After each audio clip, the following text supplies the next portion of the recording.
Alhamdulillah hari ini sudah menjelang nisfu Sya'ban.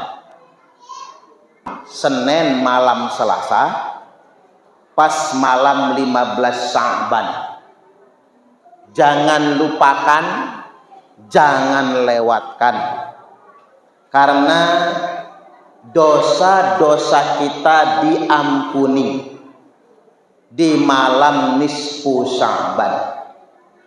Kira-kira kita ini banyak dosa nggak, Bu? Banyak. Banyak aja apa banyak banget? Banyak banget. Kalau ngitung dosa, banyak dosa saya atau ibu-ibu kira-kira? Kira-kira ini sama barangkali ya. Karena ada kalimatnya begini, man kathura kalamuhu kathura dunubuhu.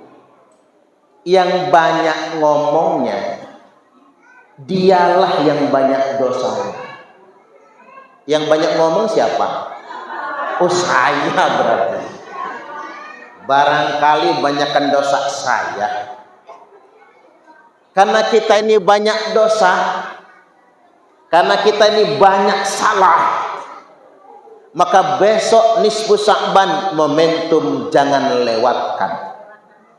Dikarenakan Rasulullah sallallahu alaihi wasallam bersabda, innallaha la yattali'u fi lailatin nisfi min Sya'ban. Sesungguhnya Allah memandang hamba-hambanya, memandang dengan pandangan rahmat kepada semua makhluknya pada malam nisfu Sya'ban. Fayaghfiru li jami'i khalqihi. Allah akan mengampuni semua dosa-dosa makhluknya, semua dosa-dosa manusia, illa li musyrikin au musyahid, kecuali ada dua yang tidak diampuni. Satu, orang musyrik. Dua, orang yang bermusuhan. Bu, masih punya musuh? Musuh dalam selimut? Itu mah wajib, ge.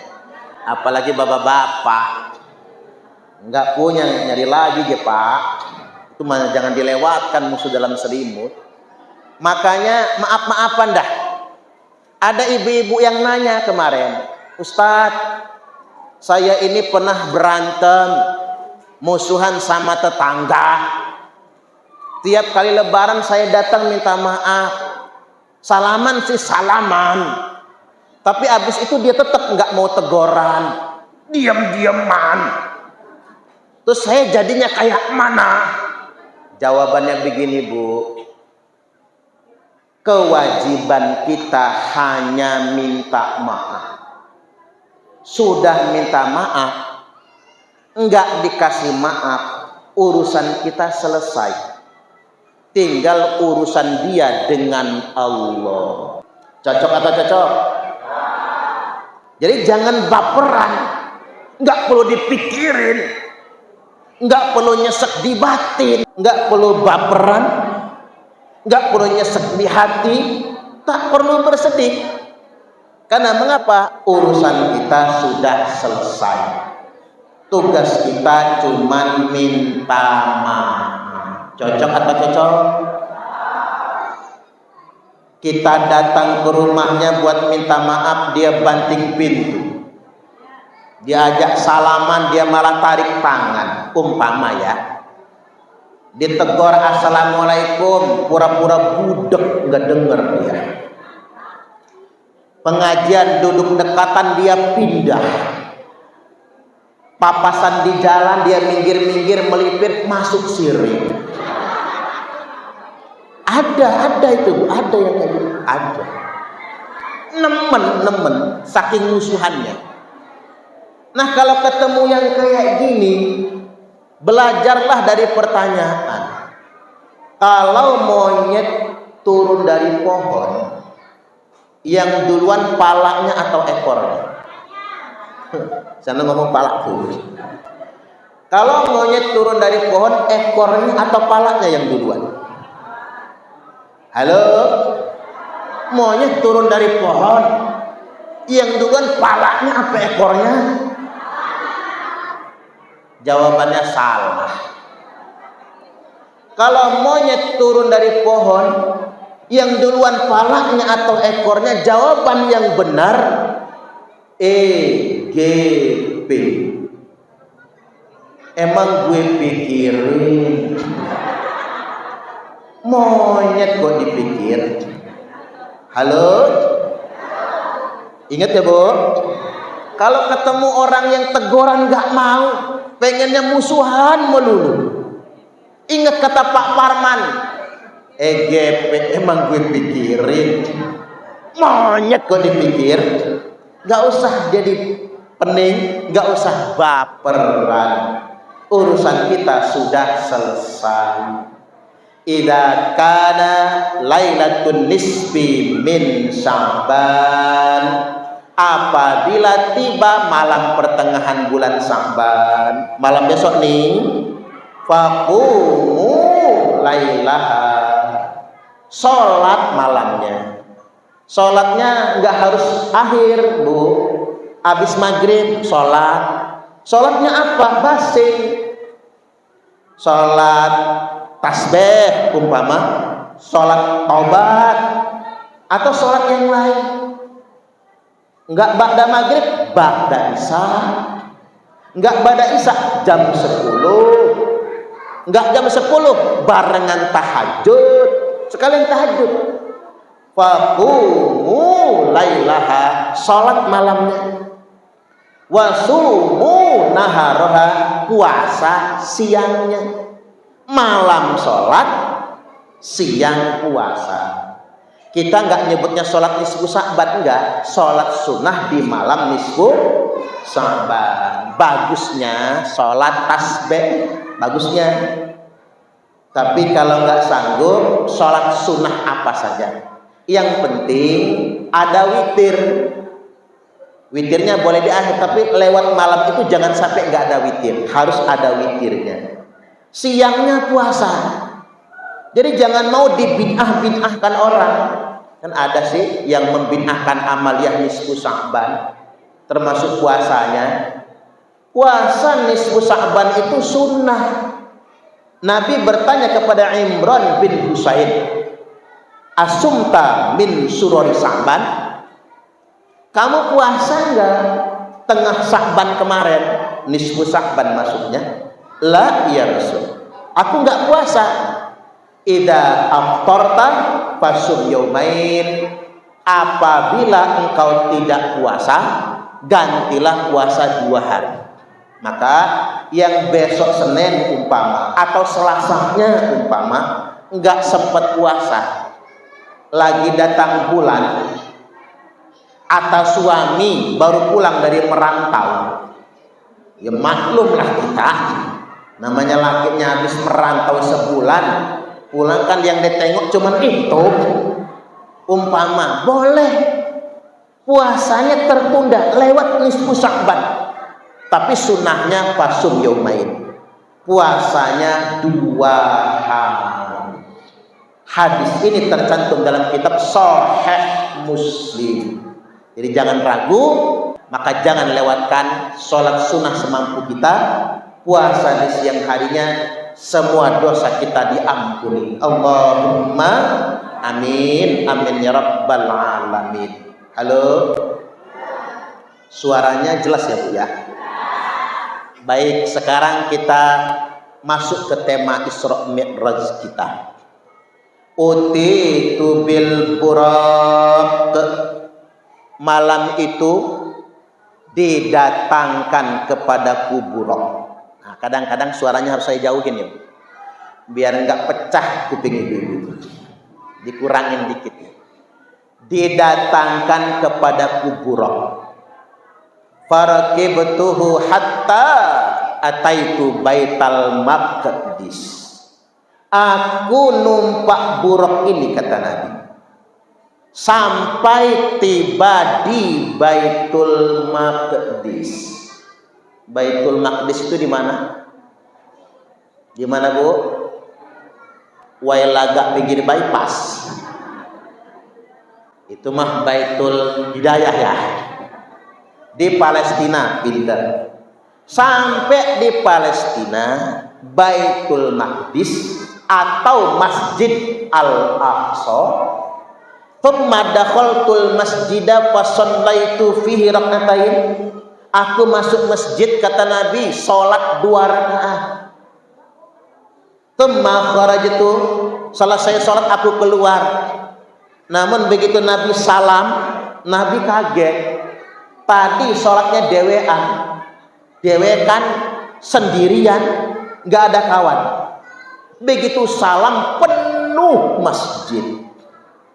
Ternyata penuh malaikat.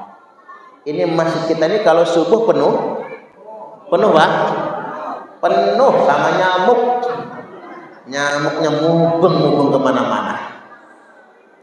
Selesai sholat Nabi kita, aku keluar masjid.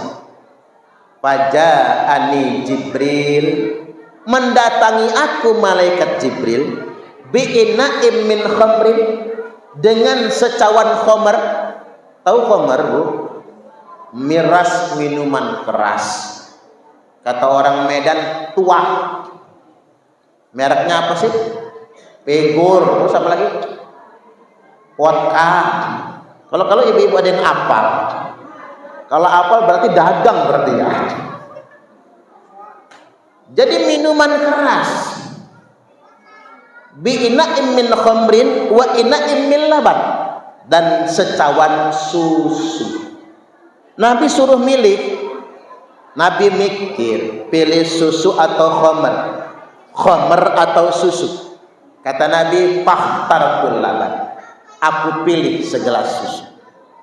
Wa qala Jibril berkata, ikhtartal fitrah, pilihan kamu tepat Muhammad. Laqad asabtal haqq, pilihan kamu benar. Loh Jibril, umpama nih tadi saya minumnya khamr, apa jadinya seandainya engkau minum khamr Muhammad? Maka itu pertanda umatmu bakal teler semua. Lah iya juga Pak, wong Nabi jelas-jelas minum susu, umatnya yang teler masih banyak. Ya Pak ya, masih banyak. Sekarang ini mana sih Pak tempat yang gak ada minuman keras? Rame dikit minuman keras, organan minuman keras, konser musik minuman keras, orang hajatan minuman keras. Kadang-kadang hampuraknya yang hajatan kiainya nggak beliin, tukang parkirnya beli sendiri. Mapas Pak, cuman pengajian Bapak Ibu yang steril dari minuman keras itu. Seandainya Kanjeng Nabi dulu minumnya khamr, jangan-jangan nih rejeban Isra Mi'ratan macam begini, minumnya bukan Grand, minumnya tua. Jangan-jangan Pak. Lah kemarin nonton berita kan, viral di TikTok, di Banyuwangi, Isra wal Mi'raj ngundang artis biduan, goyang ngebor di panggung. Mapas. Itu kiainya celam-celam semua itu. Gak konsen ngajinya Pak. Kan parah ini, parah. Mending pakaiannya sopan, pakaiannya seksi, di belakangnya banner Isra wal Mi'raj. Bayangkan kalau di sini biduan joget, di belakangnya gambar saya ini. Alangkah umpama kan? Artinya bersyukur Nabi dulu minumnya susu. Sekaligus ini pelajaran buat kita. Hidup adalah pilihan. Mau benar minum susu, mau salah minum khamar. Walaupun Nabi itu enak milihnya, alamatnya pasti. addressnya jelas. Yang tangan kanan susu, yang tangan kiri khamr. Enak milihnya. Persis kayak nyanyian zaman dulu itu. Madu. Ngasih ingat aja mama nih. Racun. Lapan enak milihnya. Milih yang tangan kanan madu, milih yang tangan kiri racun. Ada pilihan.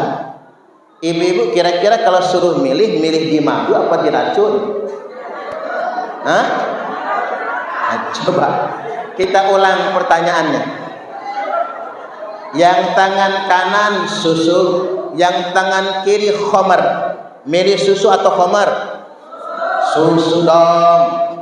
Yang tangan kanan madu, yang tangan kiri racun. Milih di madu apa di racun? Kok di racun? Ada yang bapak-bapak nyuruh di racun, Bu? Itu buah simalakama. Milih di madu makan hati, milih di racun mati. Ya pada wae, Bu. Lakinya kawin lagi. Cuman saya pesan buat bapak-bapak, terutama Ustadz Agus Wistiono. Ini anak Ustadz, karena orangnya manis-manis gimana gitu ya. Daripada mikirin kawin lagi, mending bahagiakan istri sendiri.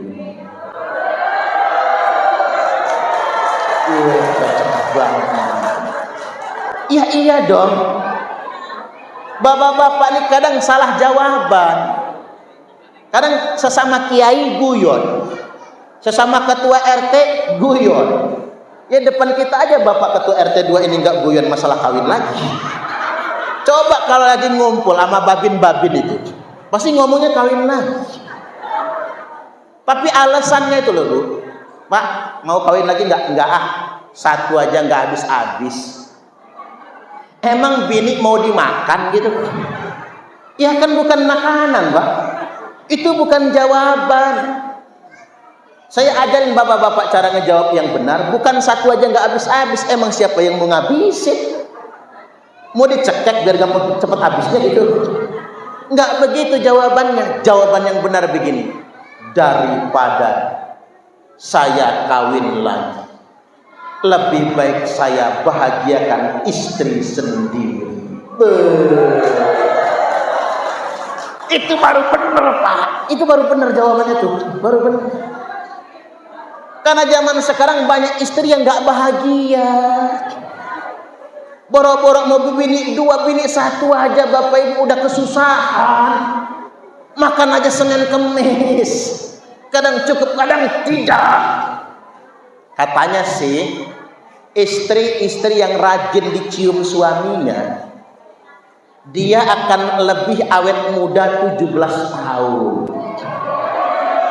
Tuh Pak, mulai sekarang dicium bini tuh. Makanya ibu-ibu ini ketahuan. Kalau ibu-ibu ini gampang tuwir, gampang kerut, gampang burik, ketahuan jarang dicium suaminya. Stres, Pak, stres. Malah penyakitan. Dan buat bapak-bapak, laki-laki yang rajin mencium istrinya relatif lebih panjang umur jika dibandingkan dengan laki-laki yang mencium istri tetangganya. Ya iyalah, dibacok orang kita, Pak. Jangan macam-macam. Artinya balik lagi, selama hidup ini masih bisa milih hak dan batil, kita pilih yang hak. Benar yang salah, putih dan hitam, halal dan haram, kita enak milihnya. Yang repot itu begini Bapak Ibu, talbis. Apa itu talbis? Talbisul haqqa bil batil, kecampur yang hak sama yang batil. Makanya wala talbisul haqqa bil batil, jangan campur adukan yang hak sama batil. Mengapa yang hak sama batil nggak boleh kecampur? Madu campur racun, jadinya racun. susu campur khamr, jadinya khamr. Air campur bensin, diminum manusia mabok, diminumkan ke motor mogok. Nggak ada benernya itu. Halo, kuenya sambil jalan tapi mukanya ke sini. Halo, Bu. Yang repot kalau talbis kecampur separoh-separoh. Yang lebih repot lagi bukan kecampur, talafi. Apa itu talafi? Kamuflase. Apa itu kamuflase? Kalau kata orang Palembang, waluyo, wajah lugu hati buayo. Maaf, ada Pak Waluyo kan? Ada ya Pak? Maaf loh kalau ada. Itu mah Waluyo Palembang. Artinya kita tertipu dengan penampilan, wajahnya kalem, ternyata kanji luar dalam. Maaf Bu, justru bapak-bapak yang kayaknya kegatelan itu malah setia-setia itu. Tapi bapak-bapak yang kayaknya anteng, awas makan dalam loh, awas itu. Awas makan dalam itu. Penampilannya malaikat, dalamnya belis. Jubahnya jubah kenabian, tapi kelakuan setan. Tertipu oleh penampilan. Apa kata orang di medsos? Apa kata orang di medsos? Dari mana datangnya cinta? Dari Facebook turun ke WA. Dari mana datangnya kecewa? Pas ketemuan mukanya beda. Di profil WA-nya, TikTok-nya, WhatsApp-nya, Instagram-nya glowing. Begitu ketemuan burik taunya. Ketipu oleh penampilan. Makanya hati-hati. Terutama sekarang ini begini Pak. Banyak preman-preman berjubah. Mending preman itu tatoan. Masih mending preman itu pakai bajunya sobek-sobek. Dia sedang pamer nih preman nih. Mending. Mengapa mending? Kita mudah mengidentifikasi. Artinya walaupun dia nenggak minuman keras, kita semua tahu dia memang preman. Kelihatan dari pakaiannya. Maklum, kita doakan mudah-mudahan dia tobat. Allahumma amin. Yang repot itu kalau preman berjubah, pakai gamis, pakai udeng-udeng imamah, tapi kelakuan preman. Sesuai dengan sabda Nabi sallallahu alaihi wasallam, abghadul ibad ilallah, hamba Allah yang paling dibenci, man kana taubuhu khairan min amali, orang yang pakaiannya lebih istimewa daripada kelakuannya. Antakuna tiabuhu tiabal anbiya, di mana pakaiannya jubah kenabian. Dia menggunakan jubah kenabian, kadang-kadang ngaku-ngaku cucu Nabi. Wa amaluhu amalal jabbarin, tapi kelakuannya kelakuan preman. Itu yang disebut dengan preman berjubah. Ini hadis sahih loh Pak, hadis Nabi. Mending yang biasa aja kayak kita kok. Tapi kalau walau daripada berjubah dengan jubah kenabian, tapi kelakuan preman, nggak bisa jadi contoh. Agama cuman alat kamuflase. Agama cuman tempat bersembunyi. Jangan sampai sedemikian rupa. Makanya kata orang, mending jadi mantan preman daripada jadi mantan ustaz. Ya Pak ya. Kalau mantan preman dia sadar, kita ceramahin dia nangis. Tapi kalau mantan ustaz diceramahin pinteran dia, nggak diomongkan dianya salah. Mantan ustaz. Tapi jangan salah, Ada ustadz mati di pemandangan. Tahu pemandangan nggak sih? Tahu nggak sih Pak? Saya aja tahu, masa bapak-bapak nggak tahu? Saya aja tahu pemandangan. Wong saya ceramah juga di pemandangan kok. Ada ustadz mati di pemandangan, ada preman mati di masjid. Tapi jangan suudzon dulu. Belum tentu yang mati di masjid itu pasti husnul khotimah, atau yang mati di pemandangan su'ul khotimah. Ternyata ustadz yang mati di pemandangan sedang dakwah. Lagi dakwah ada yang meluk. Kaget. Nggak pernah kayak gituan, Pak. Serangan jantung, mati dia. Lah mati syahid, Pak. Lagi dakwah di sana. Lah ada preman mati di masjid. Apa habis sholat? Bukan, maling ampli. Maling ampli kesetrum listrik, matilah dia. Artinya kita jangan suudzon juga. Kita kembalinya kepada Allah Ta'ala. Tapi intinya hadis ini mengingatkan kita semua, ayo kita istiqomah. Kalau kepala sudah dipasangin peci, badan sudah dibajui koko atau gamis, maka kita harus menjaganya dengan akhlak. Ibu-ibu yang sudah kerudungan juga begitu. Yang sudah rajin ngaji harus istiqomah. Ini mangga. Pengajiannya rajin, ngerumpinya juga tambah rajin. Ini di sono, kalau di sini musaknya hampura Bu. Kadang-kadang ibu-ibu ini sudah kerudungnya panjang Bu, kalau ngomongin orang ekspresinya kena banget, matanya nanti mendelik, mulutnya keriting. Kok bisa ya? Pas banget ekspresinya itu. Mulut nanti mengot-mengot itu. Allahu Akbar. Artinya kita harus konsisten. Kalau sudah rajin ngaji, jaga lisan. Jangan suka ngomongin orang. Manusia pasti banyak kekurangannya. Kita aja belum tentu sempurna.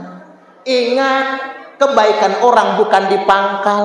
Innamal a'malu bil khawatir. Segala amal tergantung akhir, tergantung endingnya. Walaupun bajingan tenek, walaupun wanita nakal, kalau akhirnya dia iman, mati husnul khotimah. Lah kita kan belum tentu. Makanya hindari nyinyir, hindari kita membongkar aib orang lain. Halo?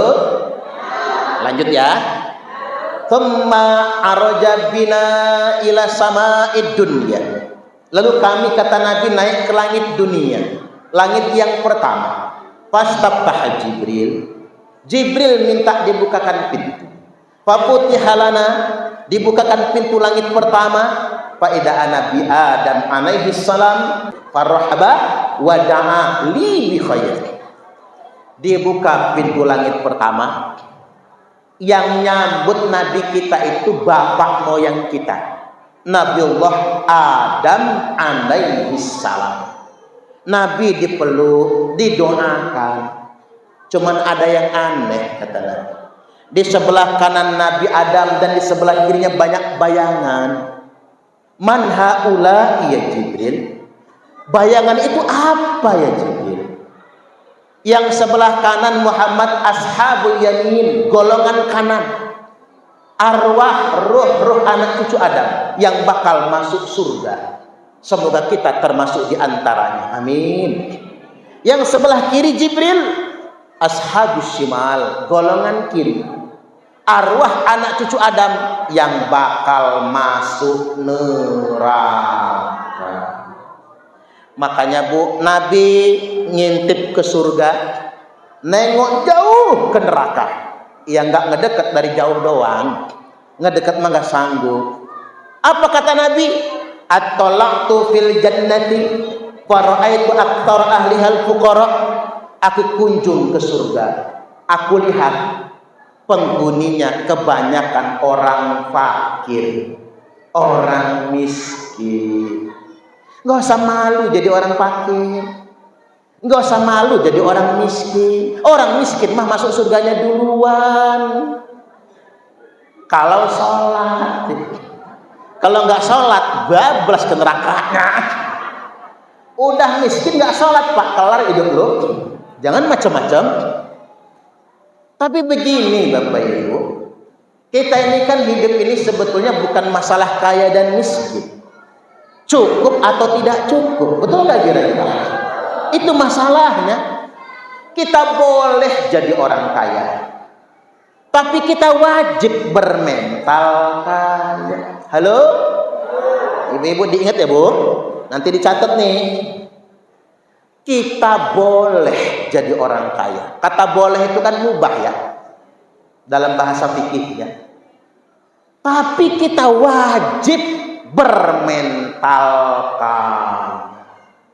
Karena zaman sekarang banyak orang kaya bermental miskin. Rumah sudah gedong, lantai saja sudah keramik, tapi masih ngarep PKH, ngarep bansos, ngarep BLT, wayahnya pemilu ngarep serangan pajak. Ini masalah mental kita yang miskin.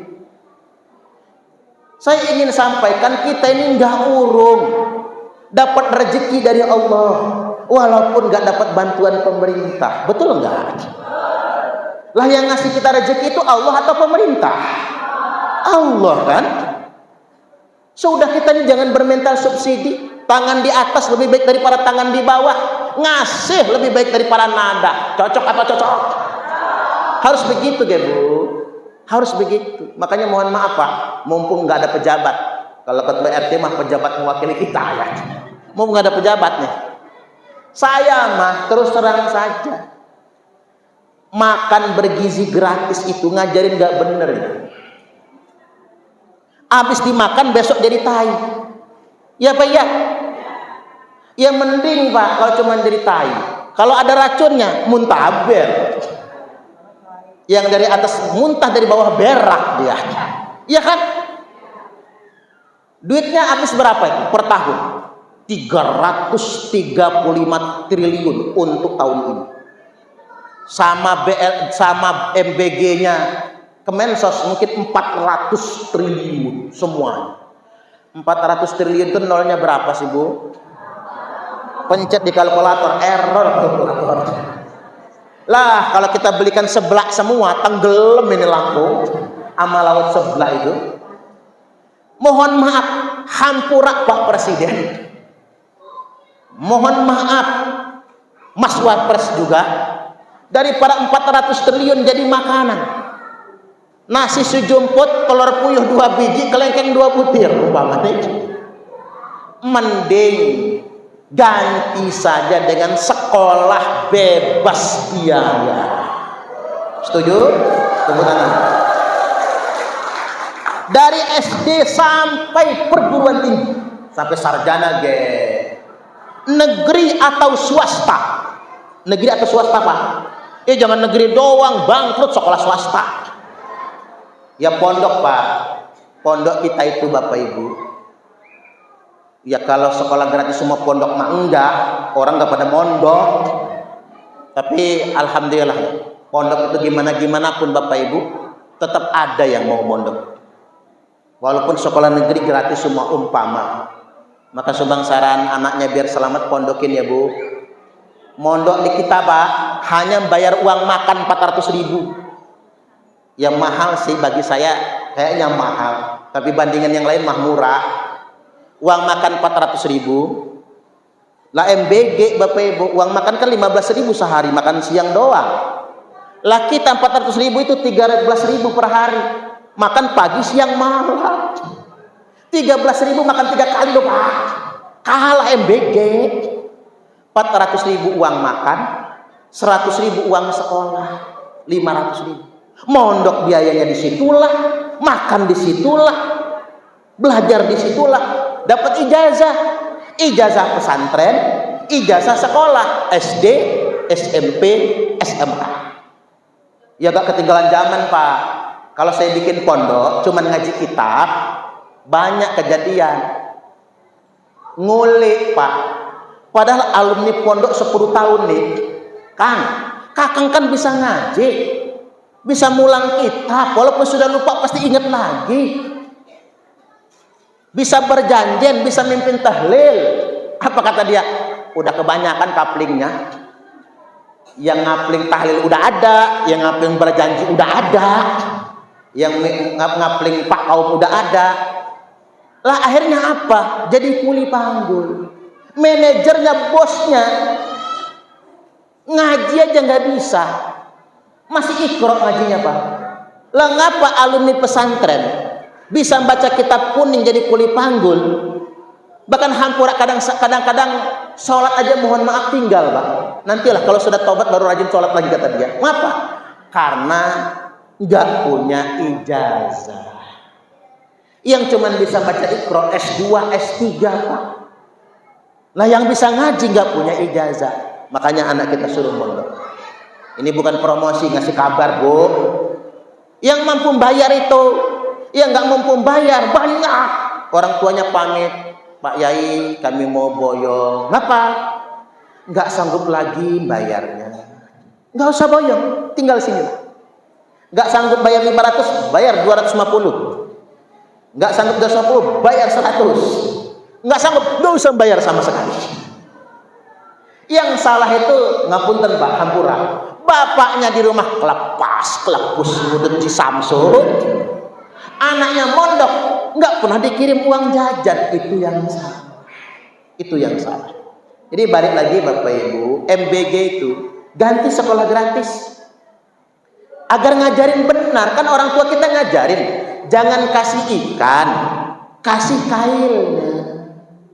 Jangan kasih ikan, kasih pancingnya. Itu pelajaran yang benar.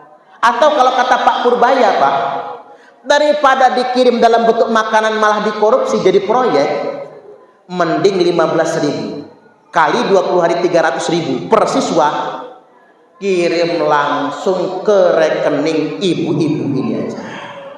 Setuju Bu?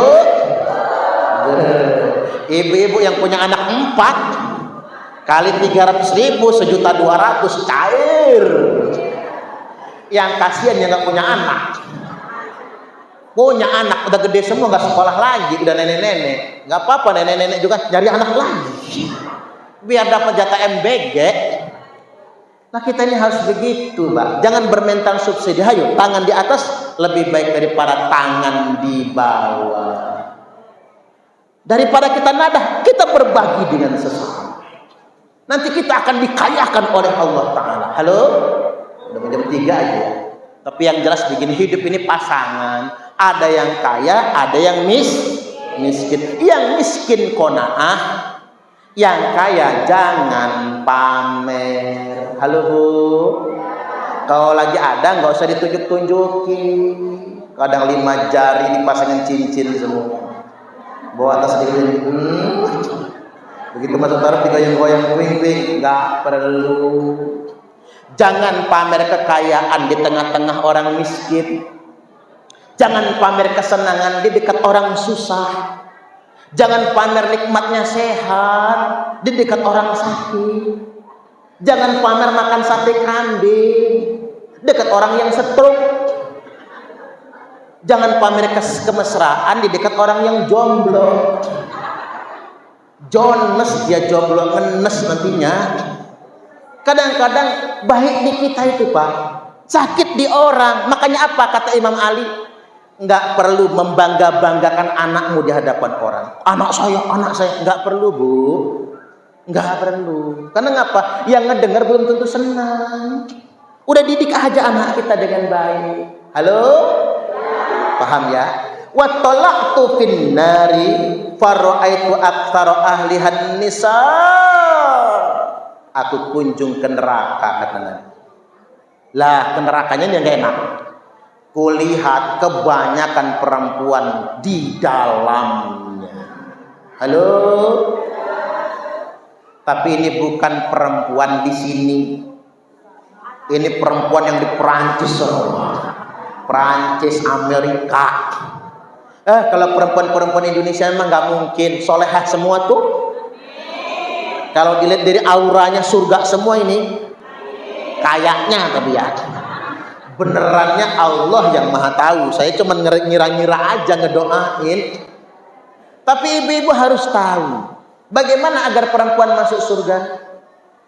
Idza shallatil mar'atu khamsaha, satu, yang penting sholat 5 waktu. Wa shamat syahraha, nanti Ramadan puasa full. Yang masih punya utang mumpung masih Sa'ban, lunasin utang puasanya itu. Yang ketiga, wa hafizat farjaha, jaga auratnya. Yang keempat, wa ata'at ba'laha atau zaujaha, taat suami. 4 tuh. 1 sholat, 2 puasa, 3 nutup aurat, 4 taat suami. Kalau ibu-ibu sudah cukup 4 ini, silahkan masuk surga dari pintu surga mana saja yang dia suka. Saya mau mewakili malaikat pun nanya ibu-ibu. Ibu-ibu sudah sholat?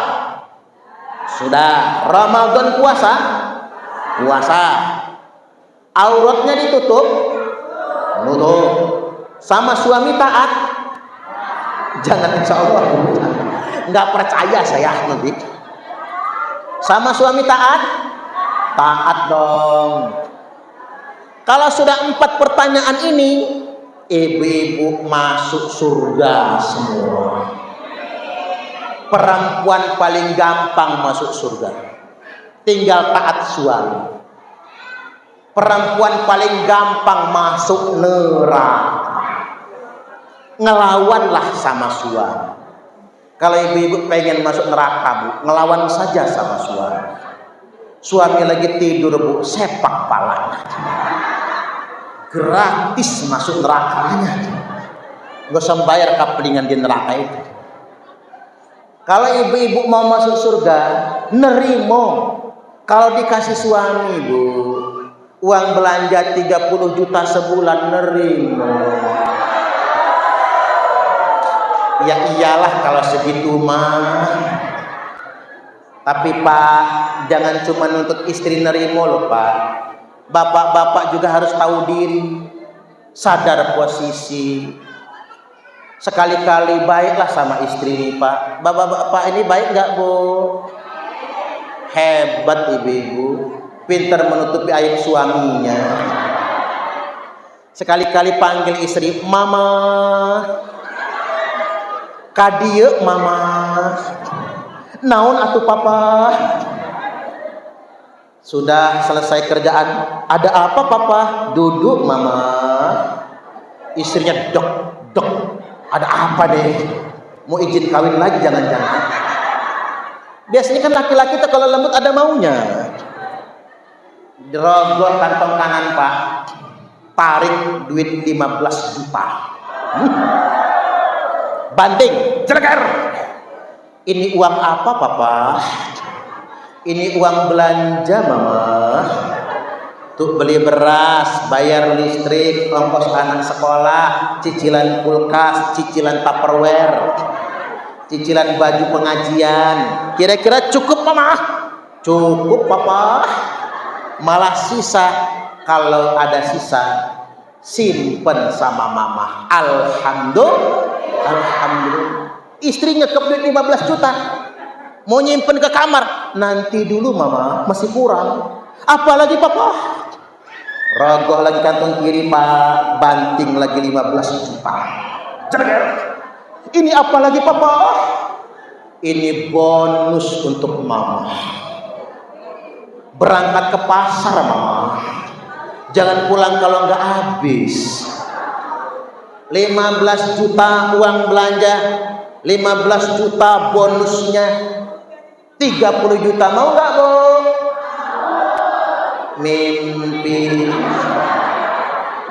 Mimpi nganti jedut langit lah Bu. Ya iyalah Pak, nggak mungkin ibu-ibu minta 30 juta kan, nggak mungkin lah, nggak sanggup. Cuman bapak-bapak mulai sekarang harus sadar, perempuan itu Pak paling sebel sama laki-laki yang pelit, ngasihnya cuman dikit, itu pun diungkit-ungkit. Ada zaman sekarang, Bu? Mana orangnya? Tunjukin nama sekarang. Kalau di sini orangnya, Pak, ngasih dikit diungkit terus gak? Kayak iya aja hidup dia itu. Allah Akbar. Sama-sama lah. Mudah-mudahan kita masuk surga. Amin. Naik ke langit kedua, ketemu dengan Nabi Isa, Nabi Yahya. Langit ketiga Nabi Yusuf. Langit keempat ketemu Nabi Idris. Langit kelima ketemu dengan Nabi Musa alaihi salam, Nabi Harun alaihi salam. Langit keenam ketemu dengan Nabi Musa alaihi salam. Langit ketujuh berjumpa dengan Nabi Ibrahim alaihi salam. Dari langit ketujuh, tsumma dhahaba bi ila sidratil muntaha. Nabi kita dibawa ke Sidratul Muntaha, kampung malaikat. Sampai di Sidratul Muntaha, Jibril matur. Apa kata Jibril? Muhammad, berhenti. Kamu lanjut, saya tinggal di sini. Ya gak berani Jibril. Aku minta ditemani, gak bisa. Innaka akrama 'alallahi minni. Saya nggak bisa naik ke sana. Engkau lebih dimuliakan Allah daripada saya. Nggak ada satupun malaikat, Pak, yang pernah ke sana. Jangankan malaikat, Nabi satu pun nggak pernah ke sana. Bahkan malaikat Jibril, Sayyidul Malaikah, nggak pernah ke sana. Nabi sendiri, kekasih Allah. Nabi menjejakkan kakinya, ditarik kayak naik lift itu, persis kayak naik lift. Naik ke atas, Nabi duduk iftiros begini. Duduk iftiros itu menduduki telapak kaki kiri, menegakkan telapak kaki kanan, tangan di paha ngarah ke lutut. Nabi mengucap at-tahiyyatul mubarakatus sholawatun thayyibatulillah. Itu ucapan Nabi. Ucapan Nabi penghormatan. Jawaban Gusti Allah, assalamu alaika ayyuhan nabi wa rahmatullahi wa barakatuh. Makanya kita nggak ngubah. Bisa aja kita ngubah begini, Bu. Assalamu alan nabi. Bisa, Pak. Tapi mengapa kita nggak ucapkan begitu? Tapi assalamu alaika. Persis itulah ucapan Allah di sana. Nabi jawab lagi, assalamu alaina wa ala ibadillahi sholihin. Asyhadu an la ilaha illallah. 7 diangkat. Kita ini madzhab Syafi'i, Bapak Ibu. Madzhab Syafi'i itu illallah diangkat.